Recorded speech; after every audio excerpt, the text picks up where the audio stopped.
Hello, hi, welcome to various Woodbridges. This is your Kiran Kodmuru. Yes, DSC AP కావచ్చు తెలంగాణలో కావచ్చు GK and current affairs నుండి 10 marks ఉంటాయి, మనందరికీ తెలిసినటువంటి విషయమే అది. మరి జీకే యొక్క పరిధి ఎంత? సో జీకేకి ఏ బుక్ చదవాలి సార్, ఎక్కడి నుండి వస్తున్నాయి క్వశ్చన్స్ అని చాలామంది అడుగుతున్నారు. మరి అసలు జీకే యొక్క పరిధి ఎంత? అసలు ఈ మహాసముద్రాన్ని మనం ఈదగలుగుతామా? అసలు ఈ జీకే చదవాలంటే ఎన్ని రోజులు పడుతుంది? సో దీనికి ఏమైనా స్పెసిఫిక్గా ఒక పర్టికులర్ ఏదైనా బుక్ ఉందా? ఏ బుక్లోనున్న అన్ని క్వశ్చన్స్ వస్తాయా? సో ఇలాంటి రకరకాల డౌట్స్ అయితే మనకి ఇక్కడ ఉన్నాయి. సో మరి గతంలో అంటే లాస్ట్ ఏపీ డిఎస్సి 2025లో జరిగినటువంటి డిఎస్సి ఏదైతే ఉందో ఆ డిఎస్సిలో అడిగినటువంటి ప్రశ్నలు ఒకసారి చూద్దామండి. 2 షిఫ్ట్లలో ఉన్నటువంటి ప్రశ్నలను నేను సేకరించడం జరిగింది. ఆ ప్రశ్నలు ఒక్కసారి పరిశీలిస్తే జీకే పైన కొంత మేరకు అవగాహన అవుతుంది, కొంత మేరకు. సో మరి జీకే యొక్క పరిధి ఎలా ఉంటుంది, ఎలా చదవాలనేది కూడా చూద్దాము. అండ్ అదేవిధంగా బెస్ట్ బుక్ ఏంటి, ఈ యొక్క జీకేకి అసలు బెస్ట్ బుక్ ఏంటి, సో దీని గురించి ఎన్ని రోజులు కష్టపడాలి, ఎంతగా కష్టపడాలి, సో ఇలాంటి విషయాలన్నీ కూడా ఈ సెషన్లో చూద్దాము. అండ్ ఫస్ట్ టైం మన ఛానల్ చూసినప్పుడు తప్పకుండా సబ్స్క్రైబ్ చేయండి. అండ్ అదేవిధంగా డిస్క్రిప్షన్లో కేకే బయాలజీ అనేటువంటి యాప్ ఉంటుంది, డౌన్లోడ్ చేసుకోండి. తెలంగాణ ఏపీలో ఎవరైతే స్కూల్ అసిస్టెంట్ బయాలజికల్ సైన్స్ కావాలనుకుంటారో తప్పకుండా డెమో వీడియోస్ చూడండి, డిస్క్రిప్షన్లో ఉన్నాయి. అండ్ దెన్ నెక్స్ట్ కోర్సులోకి వెళ్ళండి. సో మనకి ఇక్కడ కేకే బయాలజీ అనేటువంటి యాప్లో కోర్స్ ఉంటుంది. సో కోర్సులోకి వెళ్ళిన తర్వాత మీరు ఆ కోర్స్ తీసుకోవచ్చు. 100% జెన్యూన్ క్లాస్ ఉంటాయి మీకు. More than 200 people school assistant bio science చేసినటువంటి కోర్సెస్ అక్కడ అందుబాటులో ఉంటాయి. సో అది తీసుకోండి. అండ్ చివరికి ఈ వీడియో తర్వాత ఓకే అనిపిస్తే దాన్ని తప్పకుండా లైక్ చేయడం అయితే మర్చిపోకండి. అండ్ అదేవిధంగా మీ ఫ్రెండ్స్ కూడా షేర్ చేయండి. రైట్, అసలు ఈ జీకే పరిధి ఎలా ఉంటుందో చూద్దామండి. ఒక్కసారి 2025లో జరిగినటువంటి క్వశ్చన్ పేపర్స్ ఒక 2 తీసుకుందాము. ఇక్కడ మనకి జూన్ 10, 2025 షిఫ్ట్ 1లో జరిగినటువంటి question paper school assistant biology. మరి షిఫ్ట్ 1లో జరిగినటువంటి క్వశ్చన్ పేపర్లో ఏం అడిగాడు క్వశ్చన్స్ ఒక్కసారి అయితే పరిశీలిద్దాం. సో దీన్ని బట్టి మనకు కొంత అవగాహన వస్తుందండి. అసలు జీకే యొక్క పరిధి ఎక్కడి వరకు ఉంది, ఏ సంగతి అనేది మనకు అర్థమవుతూ ఉంటుంది. సో చూద్దాం. ఫస్ట్ ఇక్కడ చూడండి, దినోత్సవాల నుండి క్వశ్చన్ ఇవ్వడం జరిగింది. దినోత్సవాల నుండి క్వశ్చన్ అడిగాడు. సో మరి దినోత్సవాలు ఇవి 4 ఉంటాయంటే దాదాపుగా ఒక 3-4 పేజీలు దినోత్సవాలు ఉంటాయండి. అన్ని దినోత్సవాల్ని గుర్తుపెట్టుకోవాల్సి ఉంటుంది. ఓకేనా? ఇక్కడ దినోత్సవాల నుండి ఒక క్వశ్చన్ అయితే ఇవ్వడం జరిగింది. అండ్ అదేవిధంగా మనకి రచయితలు గ్రంథాలండి. సో ఇక్కడ ఇంతకుముందు జనరల్గా అంటే కొన్ని ఇయర్స్ బ్యాక్ ఎలా ఉండేదంటే ఏదైనా ప్రముఖ రచయిత అండ్ అతను రాసినటువంటి గ్రంథాన్ని అడిగేవారు. కేవలం ఒక రచయిత ఒక గ్రంథమే అడిగారు. ఇక్కడ చూడండి 4 క్వశ్చన్లను కలిపి ఒక క్వశ్చన్ తయారు చేసినట్టుగా అనిపిస్తుందండి. ఇక్కడ సరి అయిన జతలను గుర్తించండి అంటే మనల్ని కన్ఫ్యూజ్ చేయడానికి ఎన్ని ఆప్షన్స్ ఇచ్చాడు చూడండి. ఇక్కడ జతపరచడాల్లో కూడా దాంట్లో సరి అయింది కాని దాన్ని పిక్ చేసుకోవాల్సి ఉంటుంది మనం. ఓకేనా? అండ్ అదేవిధంగా ఇక్కడ డైరెక్ట్ క్వశ్చన్ ఒకటేంటి, పసిఫిక్ మహాసముద్రానికి పేరు పెట్టినవారు. శాంతి స్వరూప్ భట్నాగర్ అవార్డు వీరికి ఇవ్వబడుతుంది. ఇక్కడ చూడండి, ఇక్కడ అవార్డుల నుంచి క్వశ్చన్ అడగడం జరిగింది. గతంలో అవార్డుల నుంచి లైట్గా ఉండే క్వశ్చన్లు, చాలా లైట్గా ఉండే, కానీ అవార్డులు ఎందుకు ఇస్తారు, ఎక్కడిస్తారు, ఎవరికి ఇస్తారు, అండ్ అదేవిధంగా దాని యొక్క బహుమతి ఎంత, సో ఏ రంగంలో నిష్ణాతులైన వారికి ఇస్తారు, గతంలో ఎవరికి ఇచ్చారు, లాస్ట్ ఇయర్ ఎవరికి వచ్చింది, సో ఏ దేశం ఇస్తుంది, ఇలా దాని యొక్క జీకే యొక్క పరిధి అనేది పెరిగిపోతూ ఉందండి, గమనించాడు. అండ్ అదేవిధంగా రక్షణ రంగం నుండి డెఫినెట్గా క్వశ్చన్ ఉంటుందండి, గమనించాలి. భారత అంతరిక్ష పరిశోధన సంస్థ ప్రస్తుత చైర్మన్ ఎవరు అన్నాడు. సో ఇది కరెంట్ అఫైర్స్కి వెళ్ళిపోతుంది. అండ్ డ్రాగన్స్బర్గ్ పర్వతాలండి, ఇక్కడ వరల్డ్ జాగ్రఫీ నుండి క్వశ్చన్ అడగడం జరిగిందండి. ఇది సౌత్ ఆఫ్రికాలో ఉంటుంది, మనందరికీ తెలిసిందే. సో ఇలా రకరకాల పర్వతాలు కావచ్చు, అదే జాగ్రఫీ నుండి క్వశ్చన్ కనపడుతుంది ఇక్కడ మనకి. అండ్ అణుపరీక్షలు జరిపినటువంటి స్థలం పోఖ్రాన్ మనకు తెలిసిందే. అండ్ కవి సుబ్రహ్మణ్య భారతి ఈ రాష్ట్రానికి చెందిన, అంటే కవులు వారి యొక్క రచనలు, రచయితలు, ఇక్కడ సంస్కృతికి కూడా ఇంపార్టెన్స్ ఇస్తున్నాడు జీకేలో, గమనించాడు. అండ్ అదేవిధంగా జలియన్ వాలాబాగ్ ఊచకోత దుర్ఘటన ఈ నగరంలో జరిగింది. ఏవైనా ప్రముఖమైన సంఘటనలు నుండి క్వశ్చన్ అయితే రావడం జరిగింది. అండ్ నెక్స్ట్ వచ్చేసి ఇక్కడ మళ్ళీ కల్చర్లో అంటే మనకి సంస్కృతిలోనికి ఇంకొకటి వచ్చిందండి, మా కొద్ది తెల్లదొరతనం అనేటువంటి గేయాన్ని రాసిన రచయితలండి. మళ్ళీ ఇక్కడ కవుల గురించి అడిగాడు, ఇక్కడ గమనించాడు. ఓకేనా? సో ఇది ఒకటి మనకి ఇక్కడ కవుల గురించి, రచయితల గురించి కంపల్సరీ క్వశ్చన్ తిరుగుతున్నట్టు అనిపిస్తుంది. అండ్ నెక్స్ట్ కేంద్ర ప్రభుత్వ పథకమైనటువంటి ప్రధానమంత్రి కిసాన్ సమ్మాన్ నిధి స్కీము క్రింద చిన్న సన్నకారు రైతులకు సంవత్సరానికి అందించడం ఆర్థిక సహాయం ఎంత, అన్నట్టు ఇక్కడ క్వశ్చన్ అయితే అడగండి. అంటే ప్రభుత్వం ఏదైతే కేంద్ర ప్రభుత్వం కావచ్చు, అదేవిధంగా రాష్ట్ర ప్రభుత్వం కావచ్చు, అందించేటువంటి పథకాలపైన ఖచ్చితమైనటువంటి అవగాహన ఉండాలి. ఆ పథకాలు దేని గురించి, ఎవరి కోసం, అండ్ పథకం యొక్క ప్రయోజనాలు ఏంటి, కంపల్సరీ మీకు ఎంటైర్ కంప్లీట్గా ఐడియా ఉన్నప్పుడు మాత్రం ఇలాంటి క్వశ్చన్లు చేయడానికి వస్తుంది. అండ్ నెక్స్ట్, లాలా లజపతి రాయ్ మీద లాఠీ చార్జ్ జరిపించినందుకు గాను జాన్ సాండర్స్ అనేటువంటి బ్రిటిష్ అధికారిని హత్య చేసినటువంటి విప్లవకారుడు సో భగత్ సింగ్. ఇది మనకి హిస్టరీ నుండి క్వశ్చన్ అడగడం జరిగింది, హిస్టరీ నుండి వచ్చింది. రైట్, ఇక్కడ చూడండి, సరి అయిన జతలను గుర్తించండి. ఇక్కడ శాస్త్రాలండి, దేని గురించి అధ్యయనం చేయడాన్ని ఏ శాస్త్రం అంటామన్నట్టుగా మనకు క్వశ్చన్ ఇచ్చాడు. Dermatology, entomology, orology, ichthyology. ఇక్కడ ఒకసారి గమనించినట్లయితే మనకి ఇక్టియాలజీ చేపల అధ్యయనం, ఓరాలజీ పర్వతాలది, ఎంటమాలజీ కీటకాలది, డెర్మటాలజీ. సో ఇది తప్పు ఉందండి. డెర్మటాలజీ అంటే మనకు తెలిసిందే కదా. రైట్, నెక్స్ట్ వచ్చేసి చర్మం గురించి అధ్యయనం చేసేటువంటి శాస్త్రం. అండ్ సరి అయిన జతలను గుర్తించండి. ఇక్కడ పర్టికులర్గా మన భారతదేశంలో ఉన్నటువంటి కొన్ని ప్రముఖమైనటువంటి నగరాలకి కొన్ని ప్రత్యేకమైనటువంటి పేర్లు అనేవి ఇవ్వడం జరిగింది. సో అక్కడ నుండి అంటే ఇక్కడ ప్లేసెస్ నుంచి ఒక క్వశ్చన్ అయితే అడగడం జరిగింది. అండ్ క్రింది నగరాలు వాటి క్రీడా ప్రాంగణాలతో జతపరచండి. సో ఇది చాలా అంటే క్రీడలపైన ఎంతో ఇంట్రెస్ట్. ఇక్కడ గమనించండి ఒకసారి, గేమ్స్ అనగానే ఇంతకుముందు అంటే మేము డిఎస్సి రాసినప్పుడు క్వశ్చన్స్ ఈ తరహాలో ఉంటాయనేది మనకు తెలుసు.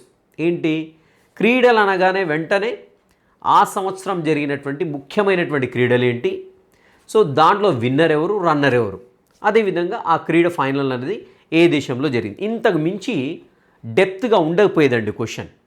సో కానీ రాను ఏంటి ఫిల్టర్ చేయాలి కాబట్టి క్వశ్చన్ యొక్క డెప్త్ని, దాని యొక్క లెవెల్ని పెంచుతూ ఉన్నాడు. ఒకసారి గమనించండి. ఒకసారి ఇక్కడ గమనించినట్లయితే క్రింది వాటి క్రీడా ప్రాంగణాలతో జతపరచండి అని ఇచ్చాడు. ఫర్ ఎగ్జాంపుల్ కోల్కతా ఉంది. కోల్కతాలో ఉండేటువంటి క్రికెట్ స్టేడియం ఎక్కడ ఉన్నది అని చూసినట్లయితే ఈడెన్ గార్డెన్స్ అండి. ఈడెన్ గార్డెన్లో మనకి అక్కడ ఒక పెద్ద క్రికెట్ స్టేడియం అయితే ఉంది. సో ఇలా కంపల్సరీ అంటే ఎంత డెప్త్గా ఉండాలి చూడండి ఒకసారి క్రీడలు అంటే. అందుకనే నేను థంబ్నెయిల్ పైన ఏమని పెట్టానండి, సముద్రాన్ని ఈదగలమా అని పెట్టాను. ఎందుకంటే ఆ యొక్క క్వశ్చన్ అడిగేటువంటి వైఖరి, ఆ శైలి అనేది ఎంతగా మార్పు చెందుతుందో గమనించండి. సో కేవలం ఇక్కడ క్రీడలకు సంబంధించిన స్టేడియాలు మాత్రమే కాదండి, ఏ క్రీడలో క్రింది పదాలను ఉపయోగిస్తారంట, క్రింది పదాలు ఏ క్రీడలో ఉంటాయంటాడు. సో అలాంటి క్వశ్చన్లు కూడా అడిగిన సందర్భాలు ఉన్నాయి. కాబట్టి ఏంటంటే చాలా దాన్ని రేంజ్ అనేది బాగా ఎక్కువగా ఉంటుందండి. జీకే కావచ్చు, కరెంట్ అఫైర్స్ యొక్క రేంజ్ కూడా ఎక్కువ ఉంటుంది. నెక్స్ట్, ఆట కప్ ట్రోఫీకి సంబంధించి సరికాని జతనండి.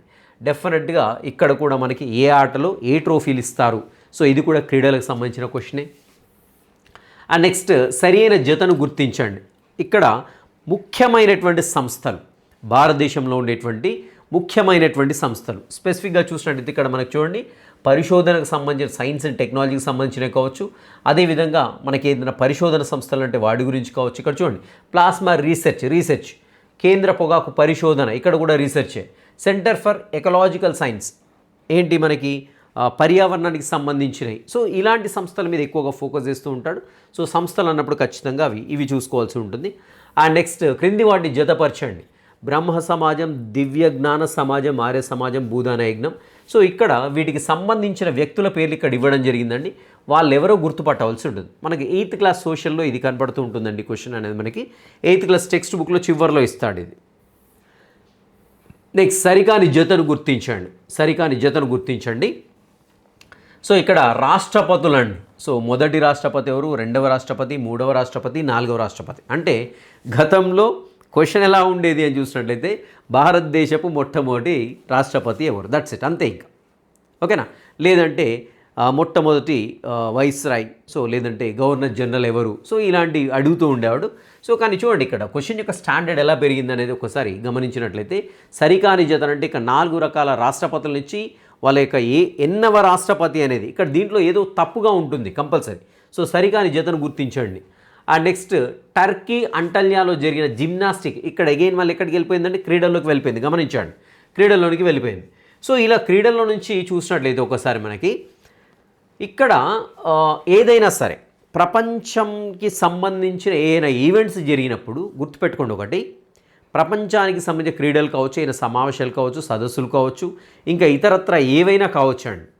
అలాంటిది ప్రపంచం స్థాయిలో జరిగినప్పుడు మన భారతదేశం నుండి కానివ్వండి, మన రాష్ట్రం నుండి ఎవరైనా అక్కడ రిప్రజెంట్ చేసి వాళ్ళు గుర్తింపు పొందినట్లయితే ఖచ్చితంగా వాళ్ళని గుర్తుపెట్టుకోవాలి. సో ఒక మెడల్ వచ్చింది, లేదంటే ఒక అవార్డు వచ్చింది, లేదంటే ఒక పరిశోధన చేశాడు, సో లేదంటే ఇంకేదో ఒక సదస్సులో పాల్గొని స్పీచ్ ఇచ్చాడు, సో లేదంటే ఏదో ఒకటి ఇంట్రడ్యూస్ చేశాడు కొత్త దాన్ని అన్నప్పుడు ఖచ్చితంగా మన భారతదేశానికి చెందిన వ్యక్తులు కావచ్చు, అదేవిధంగా మన స్టేట్కి చెందిన వాళ్ళు తప్పకుండా గుర్తుపెట్టుకోవాల్సి ఉంటుంది. రైట్, ఇక్కడ ఒక ఏదో మనకేంటి జిమ్నాస్టిక్ వరల్డ్ కప్ వాల్ ఈవెంట్లో సో ఎవరు విజేత అని ఇచ్చాడు. అది మనకి షిఫ్ట్ 1లో జరిగినటువంటి క్వశ్చన్ పేపర్లో ఉండేటువంటి క్వశ్చన్. సో మీరు బోర్గా ఫీల్ కాకండి, ఎందుకంటే ఖచ్చితంగా ఈ క్వశ్చన్లు చూస్తేనే మనం అసలు ఏం చదవాలి ఏం చదవద్దు, అసలు ఎంతవరకు మనం రీచ్ అవుతామని మనకు అర్థమవుతుంటుంది. గమనించండి ఒకసారి క్వశ్చన్ అడిగేటువంటి శైలిని చూసినట్లయితే. అండ్ నెక్స్ట్ చూడండి, ఇక్కడ షిఫ్ట్ 2లో జరిగినటువంటిది ఒలింపిక్ పతాకం నందుల 5 వలయాలు వీటిని సూచిస్తాయి. ఒలింపిక్స్ నుండి క్వశ్చన్, అగైన్ క్రీడల నుండి. సో ఇక్కడ ఒకసారి చూసినట్టయితే క్రీడారంగం నుంచి కొన్ని క్వశ్చన్లు ఎక్కువగా అడిగినట్టు అనిపిస్తూ ఉందండి. సో మన నెక్స్ట్ టైం కూడా మరి క్రీడారంగం నుంచి అన్ని క్వశ్చన్లు అడుగుతా అంటే అడగొచ్చు అడగకపోవచ్చు. ఎగ్జామినర్ పేజీలో ఓపెన్ చేస్తుంటే జీకేకి స్టాక్ జీకేకి సంబంధించి దాదాపు ఒక 100-200 అంశాలు ఉంటాయండి. అంశాలే నేను చెప్తున్నాను, హెడ్డింగ్సే. దాని క్రింద ఒక్కొక్క హెడ్డింగ్ కింద 1,00,000 ఉంటాయండి. సో కాబట్టి ఏంటంటే ఎక్కడి నుంచైనా అడగొచ్చు. ఓకేనా. ఒలింపిక్ పతాకం నందు 5 వలయాలు మనకు తెలిసిందే, ఖండాలు. సో ఒక్కొక్క రంగు వలయం ఒక్కొక్క ఖండాన్ని సూచిస్తూ ఉంటుంది. ఇస్రో 101వ శాటిలైట్ ప్రయోగానికి సంబంధించి సరైన వాక్యాలను గుర్తించండి. సో ఇస్రో అండ్ ఇక్కడ మనకేంటి అగైన్ మనకి రక్షణ రంగం, సైన్స్ అండ్ టెక్నాలజీ నుంచి వెళ్ళాడు. అండ్ స్వతంత్ర భారతదేశపు మొదటి గవర్నర్ జనరల్. సో ఇంతకుముందు అనుకున్నా కదా, జనరల్గా సోషల్ బుక్లో కవర్ అవుతుంది. ఒక రాష్ట్రం రాష్ట్రపతి పాలనలో ఉన్నప్పుడు దాని యొక్క బడ్జెట్ను ఆమోదించే అధికారం గలవారు. సో అగైన్ మనకి పాలిటీలోకి వెళ్ళిపోయాడు. ఇక్కడ రాజ్యాంగ సభ యొక్క ప్రాథమిక హక్కుల కమిటీకి చైర్మన్గా వ్యవహరించిన వారు. సో అగైన్ ఇక్కడ మనకి పాలిటీకి వెళ్ళిపోయాడు. భారతదేశంలో మౌలిక వస్తువుల కల్పన ప్రాజెక్టులను ప్రోత్సహించడానికి ప్రపంచ బ్యాంకుకు 2014లో జారీ చేసినటువంటి బాండ్లు. ఓకేనా. సో ఒక 10 years బ్యాక్ వెళ్ళేసినటువంటి ఒక జీకే క్వశ్చన్ అయితే అడగడం జరిగింది. భారతదేశం మొట్టమొదటి జాతీయ భద్రత సలహాదారుగా మొట్టమొదటి వ్యక్తులు సో అన్నప్పుడు ఇక్కడ క్వశ్చన్ అడిగాడు. అండ్ ప్రసిద్ధి చెందినటువంటి నాయర్ స్త్రీ చిత్రాన్ని గీసినవారు, అంటే ప్రముఖ వ్యక్తుల గురించి టచ్ చేశాడు. ఇక్కడ రక్షణ పరిశోధన అభివృద్ధి సంస్థ యొక్క ప్రధాన కార్యాలయం ఇక్కడ కల ఢిల్లీ, డిఆర్డిఓ అండి రక్షణ పరిశోధన అంటే. ఓకేనా.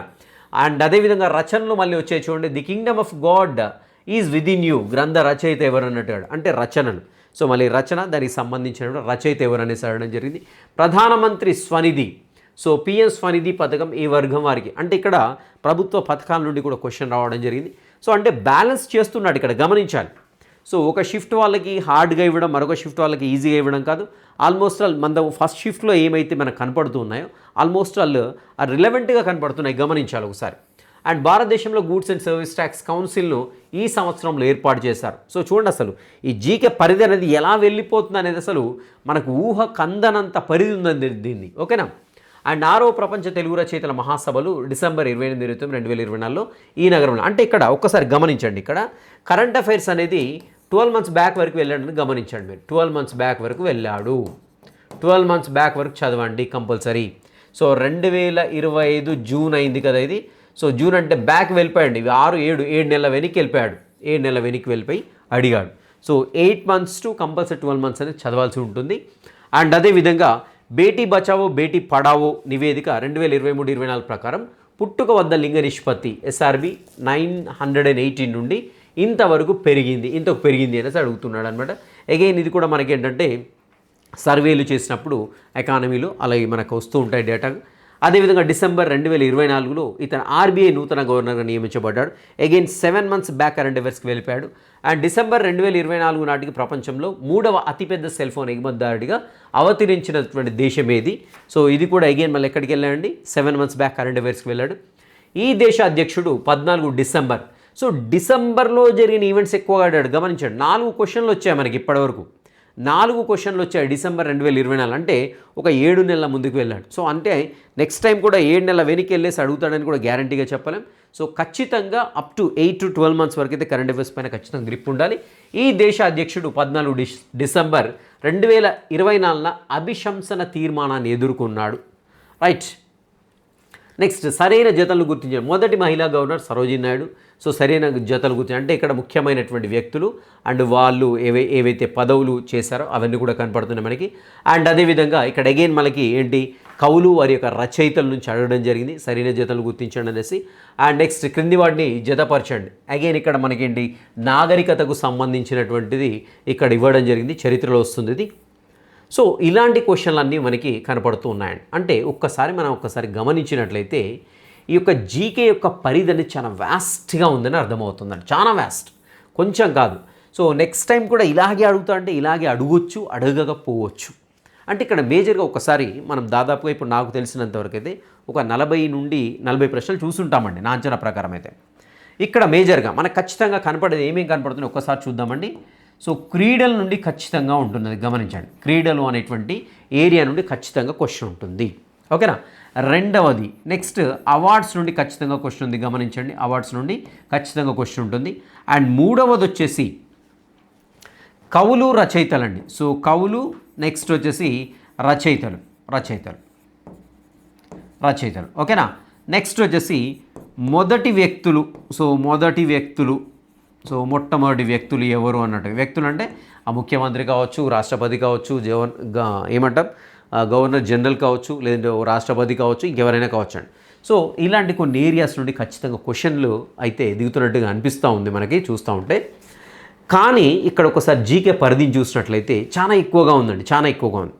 నాకు తెలిసినంతవరకు అయితే ఎవరైతే గ్రూప్ 2 లేదంటే గ్రూప్ 3 ఎవరైతే ప్రిపేర్ అవుతున్నారో వాళ్ళు ఎవరైతే ఆల్రెడీ ఇంతకుముందు ప్రిపేర్ అంటే వాళ్ళు మాత్రం చేయగలుగుతారండి, వాళ్ళు మాత్రమే చేయగలుగుతారు. సో దీని యొక్క రేంజ్ అనేది చాలా ఎక్కువగా ఉంది.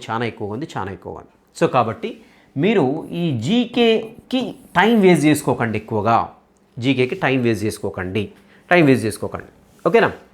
అండ్ చివరికి లాస్ట్ ప్రయారిటీ ఇవ్వండి జీకేకి. లాస్ట్ ప్రయారిటీ మీకు చాలా ఉన్నాయి. కాంటెంట్ ఉంటుంది, మెథడాలజీ ఉంటుంది, నెక్స్ట్ పిఐ ఉంటుంది, ఎడ్యుకేషనల్ సైకాలజీ ఉంటుంది, నెక్స్ట్ జీకే కరెంట్ అఫైర్స్ ఉంటుంది, జీకే ఉంటుంది. కరెంట్ అఫైర్స్ ముందుకు ఎందుకు చెప్పానంటే కరెంట్ అఫైర్స్ చదవండి. కరెంట్ అఫైర్స్ అని మన చేతిలో ఉండేటువంటి మార్క్స్. రెగ్యులర్గా కరెంట్ అఫైర్స్ చదువుకుంటూ వెళ్ళామంటే ఖచ్చితంగా దాంట్లోంచి మనం చదివిన క్వశ్చన్లు వస్తాయి. అండ్ నెక్స్ట్ ఇక్కడ దీంట్లో వచ్చేసి ఇంకా రక్షణ రంగం నుంచి క్వశ్చన్లు ఉన్నాయి, రక్షణ రంగం. అండ్ నెక్స్ట్ వచ్చేసి సైన్స్ అండ్ టెక్నాలజీ నుండి క్వశ్చన్స్ కనపడుతున్నాయి మనకి, సైన్స్ అండ్ టెక్నాలజీని. అదేవిధంగా జాగ్రఫీ నుండి కూడా క్వశ్చన్ కనపడుతున్నాయి, జాగ్రఫీ. సో అది వరల్డ్ జాగ్రఫీ అయినా కావచ్చు, లేదంటే మన స్టేట్ జాగ్రఫీ అయినా కావచ్చు. అండ్ నెక్స్ట్ వచ్చేసి ప్రముఖ వ్యక్తులు. సో వార్తలో ఉండేటువంటి ప్రముఖ వ్యక్తుల గురించి అడుగుతున్నారు. సో ఇలా రకరకాల ఒక్క ఫీల్డ్ అని కాదండి, జీకే అంటే ఎన్ని రకాలుగా అయినా వెళ్ళిపోవడానికి అయితే ఆస్కారం ఉంది. సో నేను చెప్పేది ఏంటంటే దీనికి ఏ బుక్ చదవాలి డౌట్ వస్తుంటుంది. సో దీనికి ఏ బుక్ చదివితే బెస్ట్, ఒక బుక్ చెప్పండి సార్ అనొచ్చు. కానీ జీకేకి మనకు ఒక బుక్ ఏది కూడా కంప్లీట్గా 100% కవర్ చేయదు, అది మాత్రం తథ్యం. ఇక్కడ ఇంకొక విషయం ఏంటంటే మనకు 6th నుండి 10th వరకు గవర్నమెంట్ పబ్లిష్ చేసినటువంటి సోషల్ బుక్స్ ఏవైతే ఉన్నాయో, సోషల్ టెక్స్ట్ బుక్స్ ఏవైతే ఉన్నాయో దీంట్లో హిస్టరీ ఒకటి, నెక్స్ట్ పాలిటీ ఒకటి, ఓకేనా. నెక్స్ట్ జాగ్రఫీ ఒకటి, నెక్స్ట్ వచ్చేసి పాలిటీ అయిపోయింది కదా, రైట్. నెక్స్ట్ జాగ్రఫీ ఒకటి. సో జాగ్రఫీలో వరల్డ్ జాగ్రఫీ చదవాల్సి ఉంటుంది, ఇండియన్ జాగ్రఫీ చదవాల్సి ఉంటుంది, అదేవిధంగా మన స్టేట్కి సంబంధించిన జాగ్రఫీ ఉంటే అది కూడా చదవాల్సి ఉంటుంది. నెక్స్ట్ అదేవిధంగా ఎకనామిక్స్కి సంబంధించింది అయితే లేటెస్ట్ ఉంటుంది కదండి, ఎకనామిక్స్ సంబంధించిన డేటా రిలీజ్ చేస్తూ ఉంటారు. సో దానిలో మనకి ప్రభుత్వం పథకాలు ఏవైతే ఉన్నాయో అవి అలాంటివన్నీ కూడా వస్తూ ఉంటాయి. అండ్ దీనికి తోడుగా కరెంట్ అఫైర్స్ మీరు రెగ్యులర్గా నోట్స్ తయారు చేసుకుంటే బెటర్ అండి, లేదు నేను నోట్స్ తయారు చేసుకోలేను, నాకు ఓపిక లేదు అంటే ఏదైనా రిలయబుల్ పబ్లికేషన్స్ లాస్ట్ 24 months సంబంధించినటువంటి జీకే బుక్స్ రిలీజ్ చేస్తారు. లాస్ట్ 24 months లేదంటే 24 కాదండి 12 monthsకి సంబంధించి లాస్ట్ 12 monthsకి సంబంధించినటువంటి జీకే బుక్స్ మార్కెట్లో రిలీజ్ చేస్తూ ఉంటారు. సో నేను పర్టికులర్గా ఈ బుక్ ఆ బుక్ అని చెప్పలేను, కానీ రిలయబుల్ ఏవైతే మీకు అనిపిస్తూ ఉంటాయి అవి తీసుకోండి సరిపోతుంది. సో విజేత కాంపిటీషన్స్ అయినా కావచ్చు, సయీద్ పబ్లికేషన్స్ అయినా కావచ్చు, ఎస్ఎన్డెస్ అయినా కావచ్చు, ఏవైనా సరే సో రిలయబుల్గా ఉండేవి కంపల్సరీ తీసుకోండి. అంటే రెగ్యులర్గా కరెంట్ అఫైర్స్ నోట్స్ ఎవరైతే తయారు చేసుకోలేరో. ఇంకా జీకేకి నేను ఈరోజు చూసిన బుక్ వచ్చేసి దాదాపుగా మనకు దీంట్లో అడిగినటువంటి క్వశ్చన్ చాలా వరకు అయితే కవర్ అయ్యాయండి. నాకు తెలిసినంతవరకు మల్టీ కలర్లో బుక్ ఒకటైతే ప్రింట్ అయింది ఎస్ఎన్ఎస్ పబ్లికేషన్ నుండి. సో బాగుందండి అది. జీకేకి అయితే నేను చూసాను, అది దాదాపుగా మనకి ప్రీవియస్ క్వశ్చన్లు ఏవైతే ఉన్నాయో ఆ క్వశ్చన్లు మ్యాక్సిమం, సో దీంట్లో ఉండేటువంటి క్వశ్చన్లు దాదాపుగా, అంటే నేను 100% అని చెప్పట్లేదు, దాదాపుగా మనకి ఒక 60% వరకు అయితే ఆ బుక్లోంచి అడిగాడు. నేను అన్నీ కూడా చెక్ చేశాను. సో కాబట్టి ఇలాంటి రిలయబుల్ బుక్స్ కావచ్చు. సో మీకు సింపుల్గా ఉండాలంటే మాత్రం ఇది సింపుల్గా 6th to 10th వరకు సోషల్ బుక్స్ అన్నీ చదువుకుంటూ వెళ్తే సరిపోతుందండి. దాదాపుగా మ్యాక్సిమం కవర్ అయిపోతుంటాయి దాంట్లో అన్నీ కూడా. హిస్టరీ కావచ్చు, జాగ్రఫీ కావచ్చు, పాలిటీ కావచ్చు, దీనికి సంబంధించిన అంశాలు అన్నీ కూడా కవర్ అయితే సరిపోతూ ఉంటుంది అన్నమాట. ఓకేనా. కానీ నేను ఫైనల్గా కంక్లూడ్ చేసేది ఏంటంటే జీకే పరిధి చాలా ఎక్కువ గమనించండి. అది నిజంగానే మహాసముద్రం, ఈత కొట్టడం చాలా కష్టమైనటువంటి పని. చివరి లాస్ట్ ప్రయారిటీ ఇవ్వండి, లాస్ట్ ప్రయారిటీ ఇవ్వండి. దానికంటే ముందు కరెంట్ అఫైర్స్కి ఇవ్వండి. సో ఇంకా కరెంట్ అఫైర్స్ తర్వాత లాస్ట్ జీకే కండి. ఇంకా ఫస్ట్ కాంటెంట్, మెథడాలజీ, నెక్స్ట్ వచ్చేసి ఎడ్యుకేషనల్ సైకాలజీ ఇంట్రెస్ట్గా ఉంటుంది. పిఐతో కంపేర్ చేస్తే ఎడ్యుకేషనల్ సైకాలజీ దాని యొక్క రేంజ్ కూడా తక్కువ ఉంటుంది, పరిధి తక్కువగా ఉంటుంది. అండ్ నెక్స్ట్ వచ్చేసి నెక్స్ట్ దాని తర్వాత పిఐకి ఇవ్వండి, దాని తర్వాత కరెంట్ అఫైర్స్కి ఇవ్వండి, లాస్ట్కి జీకే ఇవ్వండి. అంతే తప్ప ముందే జీకే బుక్ పట్టుకున్నారంటే జుట్టు పీక్కుంటారు మీరు, అంతవరకైతే గ్యారంటీ. కాబట్టి ఫస్టే జీకే పట్టుకోకండి, లాస్ట్కి పెట్టుకోండి. అయినంత వరకు చేయొచ్చు, దాంట్లో ఇబ్బంది పడాల్సింది ఏం లేదు. ఒక టిపికల్ క్వశ్చన్ ఎక్కడి నుండో వచ్చిందంటే మీకు టిపికల్ అంటే రాసే వాళ్ళందరికీ కూడా టిపికలే, గమనించండి. అదొకటి గమనంలో పెట్టుకోండి. అంతే తప్ప జీకే కరెంట్ అఫైర్స్ చూసి భయపడాల్సినటువంటి పని అయితే లేదు. ఎందుకంటే లాస్ట్ ప్రయారిటీ అండి, దానికి లాస్ట్ ప్రయారిటీ. దాంట్లో జీకేలో 2-3 మార్కులు వచ్చిన వాళ్ళకు కూడా జాబ్ వచ్చింది, గమనించండి. 2-3 మార్కులు వాళ్ళు 2 లేదంటే 3 మార్కులు వచ్చిన వాళ్ళు కూడా జాబ్ వచ్చింది. సో ఎందుకు వచ్చిందంటే మిగిలిన వాటిలలో వాళ్ళు స్కోర్ సాధించగలిగారు. సో నేను కూడా అదే చెప్తున్నాను మీకు, జీకే అనేది లాస్ట్ ప్రయారిటీ ఇవ్వండి, టాప్ ప్రయారిటీ కాంటెంట్కి ఇవ్వండి.